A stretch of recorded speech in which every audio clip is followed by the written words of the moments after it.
সুপ্রিয় দর্শক, আসসালামু আলাইকুম। আজকে আপনাদেরকে ডিম, আলু আর ময়দা দিয়ে দারুণ মজাদার একটি নাস্তা তৈরি করে দেখাবো। ঘরে থাকা সামান্য কিছু উপকরণ দিয়ে ঝটপট তৈরি করে নেওয়া যায় এই নাস্তাগুলো। একদমই ফুলকো আর মচমচে হয়। তৈরি করার অনেকটা সময় পর্যন্ত কিন্তু এরকমই ফুলকো আর মচমচে থাকবে।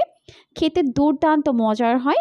চায়ের সঙ্গে কিংবা অতিথি আপ্যায়নে তৈরি করে ফেলতে পারবেন। আশা করছি আজকের রেসিপিটি আপনাদের কাছে অনেক অনেক বেশি ভালো লাগবে। নাস্তা তৈরি করার জন্য প্রথমে একটি বোলের মধ্যে দিয়ে দিব 1.5 কাপ পরিমাণ ময়দা, হাফ চামচ পরিমাণ দিয়ে দিলাম লবণ, এটি স্কিপ হয়ে গেছে অবশ্যই অ্যাড করে নেবেন। আর 1 টেবিল চামচ পরিমাণ দিয়ে দিলাম সয়াবিন তেল। এখন এই সমস্ত উপকরণগুলোকে ময়দার সঙ্গে খুব ভালো করে মিশিয়ে নিতে হবে। তো সব কিছুকে ভালো করে মিশিয়ে নেওয়ার পর এখন এর মধ্যে অল্প অল্প করে নর্মাল তাপমাত্রার পানি দিয়ে এটাকে মেখে নিব। তবে চেষ্টা করবেন এখানে পানি একবারে না দিয়ে অল্প অল্প করে দিয়ে মিশিয়ে নিতে। এতে করে ডোটি একদম পারফেক্ট হবে। তো এভাবে অল্প অল্প করে পানি দিয়ে ভালো করে মেখে এরকম একটি ডো তৈরি করে নিতে হবে। এখন আমাদের ডোটি রেডি হয়ে গেছে। এখন উপরে একটু সয়াবিন তেল লাগিয়ে ঢেকে রেখে দিব প্রায় 10 মিনিটের জন্য। আর এই 10 মিনিটের মধ্যে ডোটি খুব ভালোভাবে সেট হয়ে যাবে। তো এখন ঢেকে রেখে দিচ্ছি প্রায় 10 মিনিটের জন্য। এরপর চলে এলাম পরবর্তী স্টেপে। তো তার জন্য চুলায় একটি প্যান বসিয়ে এর মধ্যে দিয়ে দিলাম প্রায় 1 টেবিল চামচ পরিমাণ সয়াবিন তেল। এরপর এর মধ্যে একটি ডিম ভেঙে দিলাম আর অল্প একটু লবণ দিয়ে ডিমটাকে এরকম ক্রাম্বল করে নিচ্ছে। দেখতে পাচ্ছেন কিভাবে করে নিচ্ছে। তো যখন ডিমটি এরকম ক্রাম্বল হয়ে যাবে তখন এটাকে নামিয়ে নিব। তো এদিকে আমি 2টা মাঝারি সাইজের আলু এরকম সিদ্ধ করে নিয়েছে, সিদ্ধ করে ম্যাশ করে নিয়েছে। এখন এর মধ্যে ডিমের ক্রাম্বলগুলোকে দিয়ে দিলাম।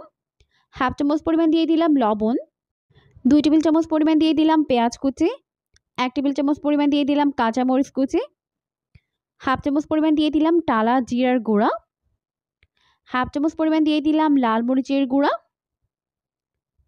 এরপর এই সমস্ত উপকরণগুলোকে একত্রে খুব ভালো করে মিশিয়ে নিতে হবে। একটু সময় নিয়ে ভালো করে মিশিয়ে নিচ্ছে।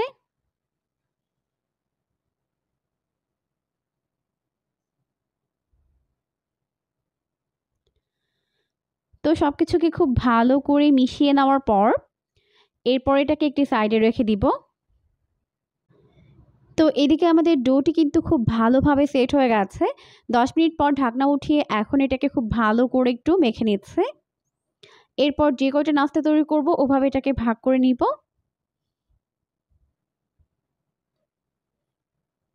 আমি এখানে যতটা পরিমাণে উপকরণ নিয়েছি এতে করে আমার 8টির মতো নাস্তা শেপ হবে।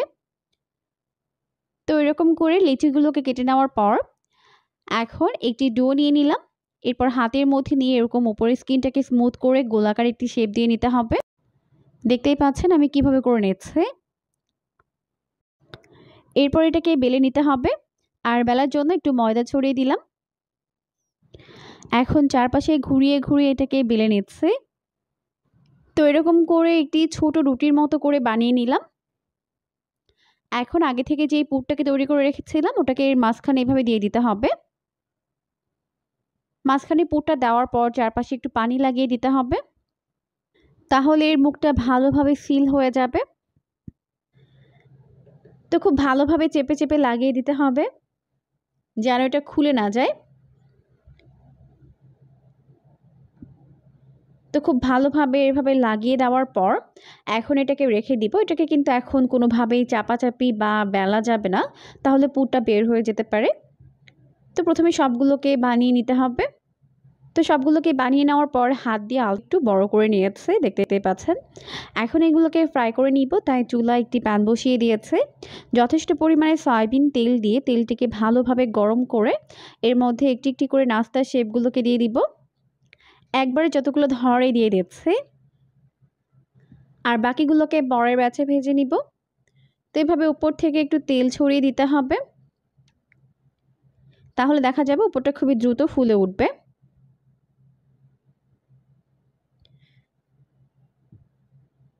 তো এভাবে একটা সাইড ভেজে নেওয়ার পর এগুলোকে উল্টে দিতে হবে অপর পাশটিকে ভেজে নেওয়ার জন্য। দেখতেই পাচ্ছেন একটা সাইডে কিন্তু সুন্দর একটি কালার চলে এসেছে। এখন এগুলোকে উল্টে দিব অপর পাশটিকে ভেজে নেওয়ার জন্য। এভাবে উল্টে পাল্টে দুইটা সাইড গোল্ডেন ব্রাউন করে ফ্রাই করে নিতে হবে।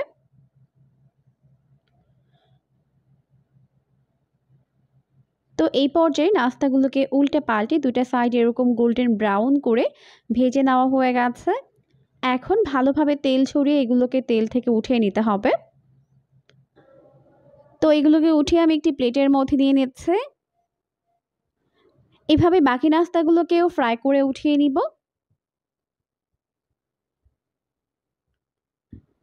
তো এভাবে আমাদের সবগুলো নাস্তা ফ্রাই করে উঠিয়ে নেওয়া হয়ে গেছে, দেখতেই পাচ্ছেন লুকটা কত বেশি আমি হয়েছে। এখন চাইলে পছন্দ মতো সস কিংবা চাটনির সঙ্গে সার্ভ করতে পারবেন। খেতে কিন্তু ভীষণ মজার হয়েছে। অবশ্যই রেসিপিটিকে ফলো করে বাসায় ট্রাই করবেন, দেখবেন পরিবারের সবাই পছন্দ করবে। আর এরকমই সমস্ত নতুন রেসিপির আপডেট সবার আগে পাওয়ার জন্য চ্যানেলটিকে সাবস্ক্রাইব করে রাখবেন। পরবর্তী ভিডিও দেখার আমন্ত্রণ জানিয়ে বিদায় নিচ্ছি। আল্লাহ হাফিজ।